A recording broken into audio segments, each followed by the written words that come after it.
Planning your vacation to New Zealand? You cannot explore this beautiful country without renting yourself a vehicle. So, in this video, we will cover every detail about how to rent a car, what are the documents required, what is the pricing, which are the sites from where you can book the car. So, let's go and get started. So, this video is brought to you by the joint account. If you have not already subscribed, subscribe to this channel and press that bell icon.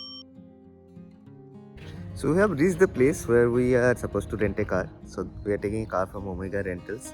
As you can see, there are a lot of places from where you can rent this cars. All the companies are here side by side, and yeah. So we are waiting for the office to open. We came a little bit early, so it opens by 8 a.m. So we are supposed to take from the airport. Actually, you can take a shuttle from the airport and they will bring you to this depot. We directly came to the depot because we didn't want to lose any time. So you can see behind me there are cars lined up. So we'll update you on the process, how it goes, how smooth the process is. Let's see. Let's wait for the office to open. So the office opened at 8 a.m. We are done with the processes within 10 minutes. Then we got our car and inspected it properly and we are set to go. So, how's your driving experience so far? It's good. You don't need to do anything. And everyone is following rules. So it's very easy drive, I would say. And hopefully will not face any rain or winds. Generally New Zealand area is very windy, but if the climate remains the same, then the whole experience is going to be a smooth breeze. So, what do you recommend to drive through New Zealand? I would recommend if there is a family going on, then going through a tour, then they should take a car. Generally, people here take a camper van when they are traveling to people or with kids, because there are many camper sites where you can camp your vehicle and probably that saves a lot on accommodation. But since we are traveling 4 people together, so we thought of renting a car. So we rent our car from Omega Rentals. You can rent a car either from the airport or you can pre-book it before coming home to New Zealand. So there are many different kind of companies. So we went for a mid-range company like Omega Car. So we have taken a Camry, this one. So this is a 2022 Camry, and since we had luggages, one large bag and 3 small suitcases, so that's why we went ahead with a bigger sedan where we can fit in all the luggages. The process was pretty smooth because when we reached out to the depot directly rather than going to the airport, you can go to the airport and take a shuttle from their company itself, which will guide you to the car rental point, and from there it's easier to go there and book. But since we had to drive down to Dunedin today and we had that itself would be taking a long time of 5 hours, so we directly traveled to the depot. The process was pretty smooth. They took the driving license of all the people who were intending to drive the vehicle. They took a as security. We gave the credit card details to them, so that was kept as security. On the online part, there is Discover Cars, there is Go Rentals. You can search from all these sites. Even Skyscanner provides good options. So those kind of places definitely can be looked out for to find out which are the agencies you should be booking from. What are few of the agencies that people can search for while renting the cars? So as you saw, right, in the airport itself there are many Budget is a good one, Avis, then your Europe car, Thrifty. I think those are the ones. Since they are placed in the airport, they will be costly. But someone who has not planned at all, they can come down directly from the airport. They can do the booking. If you go for mid rentals kind of players, there is Apex, Omega. Those are the two good ones which I found good reviews about. Trustpilot is the site which gives reviews majorly for all those kind of agencies and other kind of sites also. So where you can get a good idea about what are the things that you should be booking, even for ticket booking sites and all. Car rentals, yes. But then there are cheap like cheaper kind of options also, where like yes cab rentals, or even there is educar rentals, I think. But in those cases, we are traveling like a family, and we don't want to take a chance where we may face some problem, because in the reviews itself we will find that if God forbid you face any issues, the difficulty that you face during roadside assistance or even another booking, it will be difficult. So that's what. But people can travel down to those depots. Every depot is placed side by side to each other, like 3-4 kilometers from airport, and then they can take that decision too. So, what is the difference if you pick the vehicle from the airport versus from the depot? Yeah, like since if you are going for outside hours kind of airport drop or pickup, generally there are companies which are situated in airport, and there you won't be charged anything. But companies like this, where Omega Rentals or even Yes Car Rentals, Azu, AZ Car Rentals, Apex, so all these people, they will pick you from the airport, so they will charge you for a shuttle transport already. I think that's close to $12. But if you drop or pick up the vehicle not in the operating hours of the depot, they will charge you $46. What about the pickup and drop location? What is there any difference in the charge if you do that? Yeah, so like if you are picking on dropping on the same city, like we did from Christchurch airport, and we'll drop it on Christchurch airport within 5 days. So in that case, the cost comes out to be very less that what we paid for $50 per day plus insurance. But if you are like, let's say, picking up from Christchurch and dropping in Queenstown or even Dunedin, any other city, so they will charge you for a round trip, because they would have to take the vehicle back to the city where from you booked it. So that would be probably cost you double the price whatever you get for if you are picking and dropping in the same cities. So, how much did you pay to rent this Camry? So this Camry we booked online like probably a month ago, and it cost us about $50 per day. Okay, and for how many days have you rented it out? So we rented out for 5 days. So what happens over here, that here they consider from a 24 hours point of view.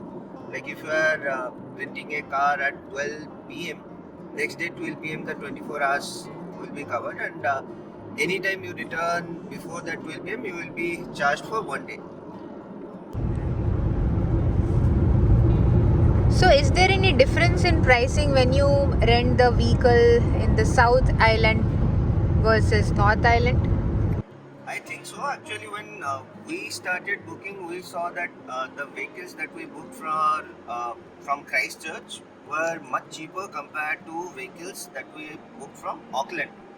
In fact, we booked from Auckland at $100 per day, but then we found another agency which was offering the same car, same manufacturing year at half the price. So we in fact cancelled the booking, and like we changed our booking to the $50 per day kind of cars. One thing you need to keep in mind, that whatever you book, you have to find that whichever is a good refund policy or like cancellation can be done 24 hours before, so that you have, if there is any change of plans, or if something comes up like a better pricing deal that we got, like those kind of scenarios can be accommodated. Okay, so what are the additional charges like insurance and additional add-ons? Yep, I would recommend to go for an full insurance, where like it will cover everything. We took a gold cover insurance, I think, which cost us $25 per day. Generally, you can take an insurance which can be taken separately rather than from the company, which would cost you around $5 to $8 per day. But we rather went whatever was available with these guys. Of course, they would have their margins. Uh, but yeah, just to like not have headache, since we are traveling for 5 days, so we thought that we'll take it from the company itself.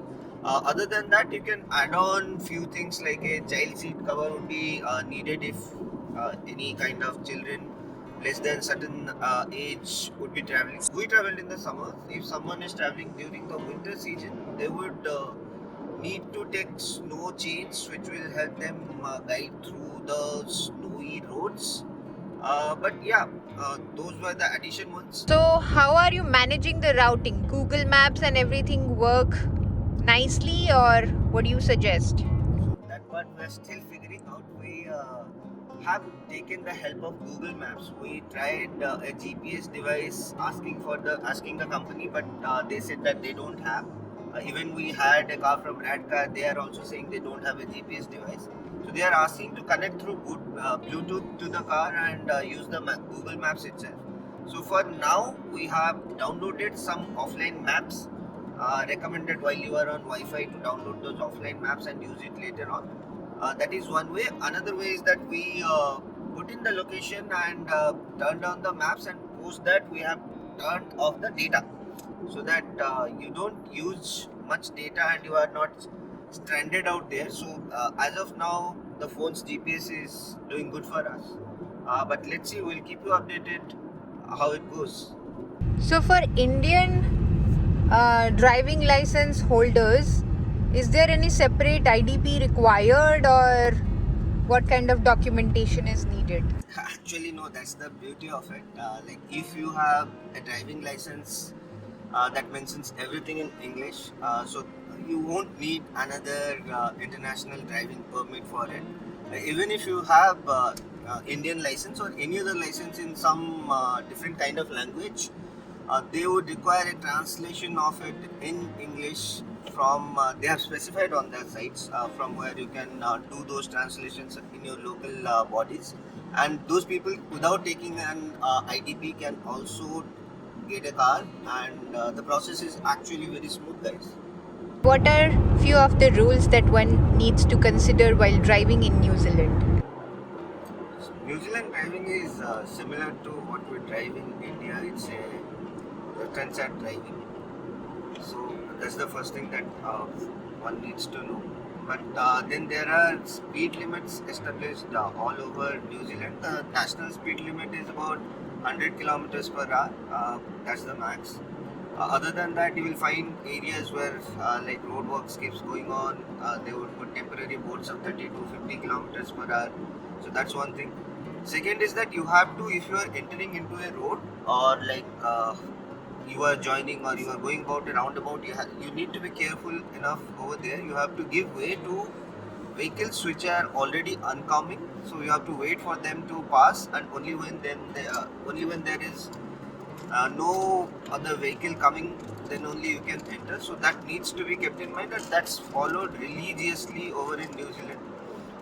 Third thing, I think another rule that they follow very religiously is the overtaking rule. So if it is mentioned that you cannot overtake where it is a solid yellow line, you should not.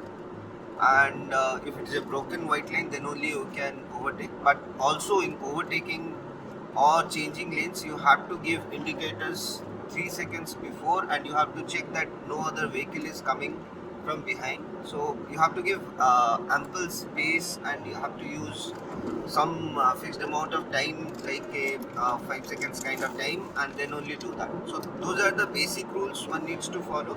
But yes, then there are other specific rules related to, like, if there is a bridge kind of thing, so it may be a give way kind of thing. Like, if you have a bigger arrow, you can go through that, you have the right of way.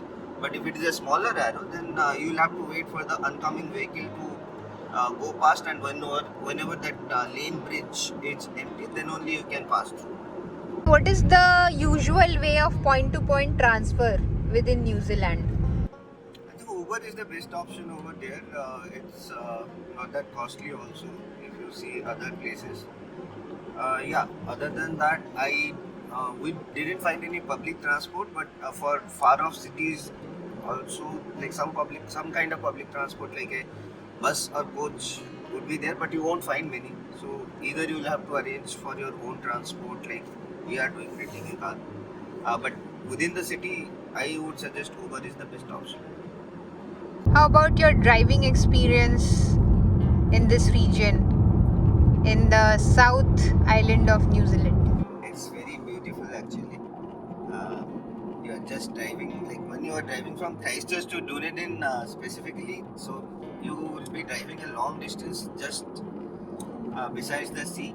You can always see this beautiful scene, both like this side the mountains with the greenery. Probably in the winters this will be covered with snow and this will be more beautiful, although the driving will be dangerous. But yeah, this there are many viewpoints also, like where you can just park your car and watch the scenery. We are going to one such and we will see from there. So that's it for today, guys. If you like this video, please give me a thumbs up and share it with someone who may need it. Subscribe to the channel for upcoming alerts.